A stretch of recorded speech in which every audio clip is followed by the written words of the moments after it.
खासी तेजी इस पूरे स्पेस में देखने को मिल रही है।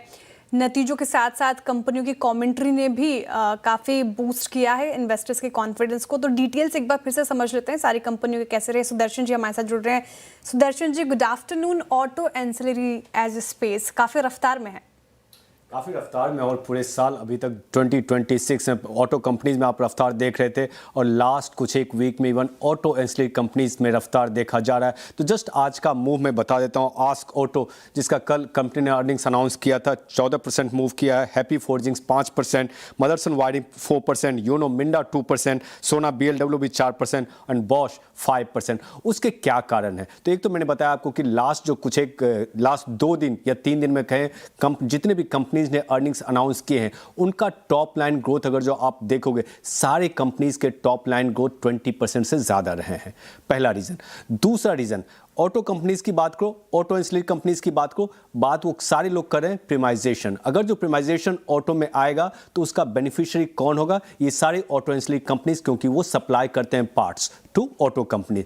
तीसरा रीजन, ईवी का पेनिट्रेशन 2 व्हीलर्स में इंक्रीज हो रहा है। आपको पता हो, सारे ईवी कंपनीज ने जुलाई महीने का जब डेटा दिया था रजिस्ट्रेशन, अगर जो एंटायर सारे का एक साथ लेंगे, 81% का ग्रोथ। एथर एनर्जी का आप शेयर देख ही चुके हैं, आज ओला इलेक्ट्रिक भी ऊपर है। तो सबका सेल्स अच्छा होते जा रहा है। तो ये कुछ एक मुख्य कारण है जिसके कारण आप ये ऑटो एंसिलरी कंपनी में बढ़त देख रहे हैं। अब मैं कुछ एक चीज और बताता हूं, मैनेजमेंट कमेंट्री और कुछ एक इंटरनल। सो पहला स्टार्ट करूंगा आस्क ऑटो से।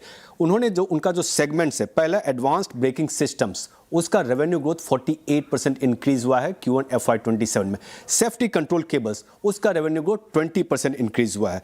यूनो मिंडा क्या बोल रही है कि ऑटो प्रोडक्शन इंक्रीज होने के कारण, वॉल्यूम इंक्रीज होने के कारण उनका रेवेन्यू ग्रोथ FY27 में भी स्ट्रांग रहेगा, और वो कॉन्फिडेंट हैं कि 20% से ज़्यादा ही रेवेन्यू ग्रोथ होगा। और अगर जो मार्जिन की बात करें तो रॉ मटेरियल कॉस्ट इंक्रीज होने के बावजूद वो बोल रहे हैं कि 11% ±50 बेसिस पॉइंट्स मार्जिन मेंटेन करेंगे।